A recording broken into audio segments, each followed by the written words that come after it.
Сайн байцгаана уу хүүхдүүдээ. Өнөөдрийн монголчуудын хичээлээр уншиж ойлгож бичих чадварын даалгаврыг хамтдаа хийж гүйцэтгэе. Зорилго нь эхийг уншиж ойлгох, хэл зүүн дүрмээ баттган бие даан ажиллах, оновчтой зөв хариулах. 5 дахь дэлхий. Эхийг анхааралтай уншиж ойлгоорой хүүхдүүдээ.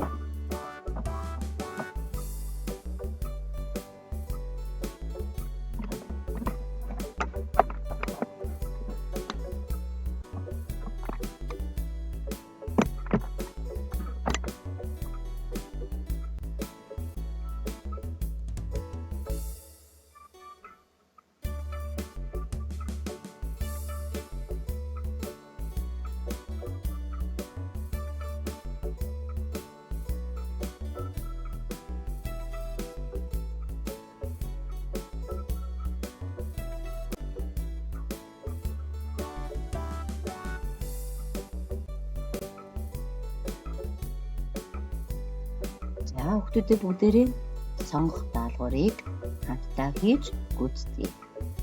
1. Болдоо үг ярианд хэвлүүн өдөөний борхуу гэсэн өгүүлбэрийн онцлог үгийн утга тохирох хэсгийг сонгоно. Хэвлүүн гэдэг өгүүлбэрийг сонгосон байна хүүхдүүдээ. Үгийг сонгосон байна.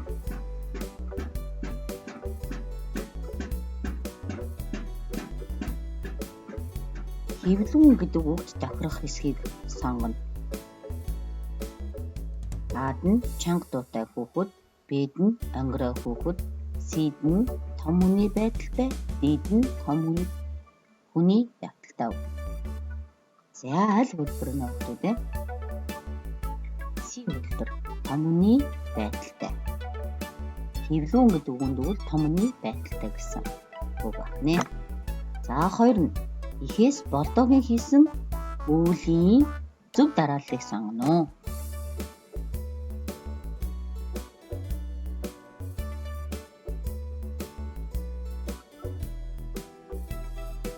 Болдоогийн хийсэн үглийн зөв дараалал.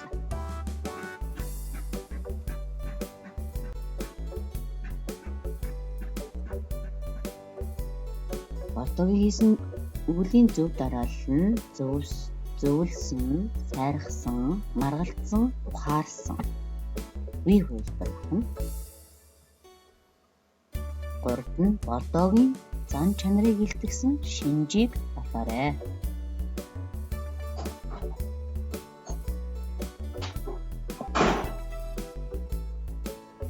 Аад нь сургуулиас завсардсан, Б'д нь малд нүдтэй, C'д нь дэлхийг хавтгай гэж боддог, Д'д нь хөдөөний бор хүүхэд.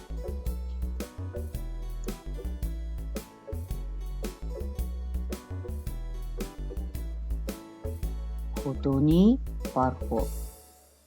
Д хэлбэр. 4 нь цогоо морь барьж ирэхдээ юг мэдсэн бэ?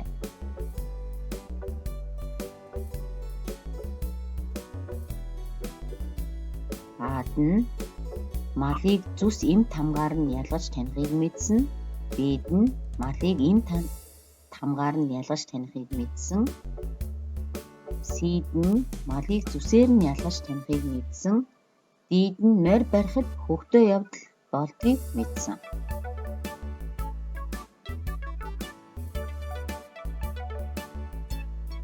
А хэлбэр малыг зүс эм тамгаар нь ялгаж танихыг мэдсэн байна. Болдоо яагаад цогоогийн яриаг сонирхоогүй вэ? Аад нь адуу мал сонирхдаг учраас, Б'д нь ном сонин уншдаггүй учраас, C'д нь сургуулиас завсардсан учраас, Д'д нь хонгор морийг таньдаг учраас.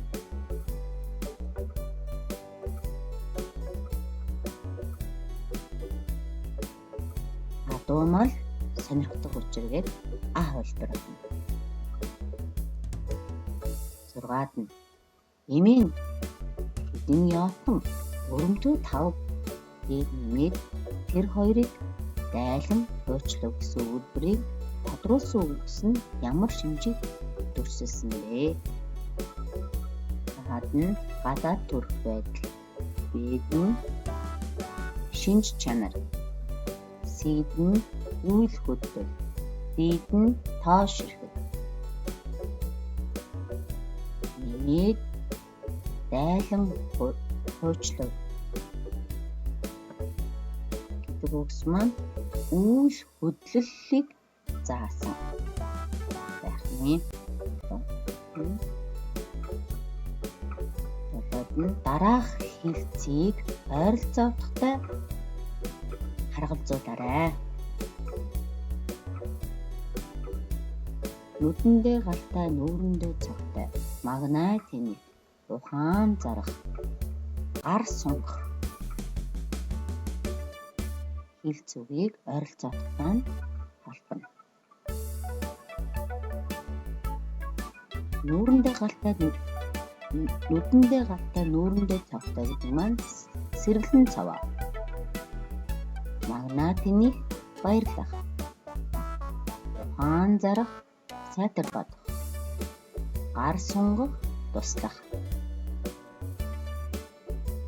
За одоо хүүхдүүд бид нэр энэ дээр харгалзуулан холбочоод яг аль хувилбар нэ гэдгийг бас сонгоно.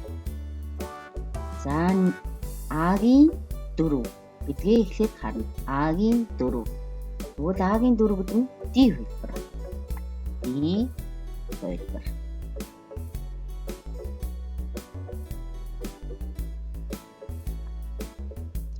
Наймд нь болдоо цогоо хоёрын маргалцсан шалтгааныг тайлбарлан бичнэ. Яагаад болдоо цогоо хоёр маргалцсан болоо? Шалтгааныг өгүүлбэрээр бичнэ. Нэг нь дэлхий бөөрөнхий гэхэд нөгөө нь хатгаа гэж маргалцсан учраас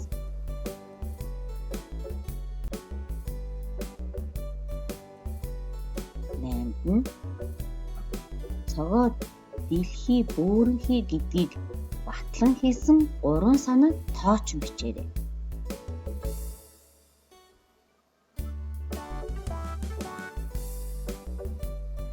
Эхний санаа нь зурагтаар бөөрөнхий дэлхий харуулдаг шүү дээ. Энэ цогоо өшөөр юу гэж хэлсэн бэлээ? Дэлхийд татах хүч гэж байдаг юм. Тэр хүч нь татаад тогтоож байдаг байхгүй юу?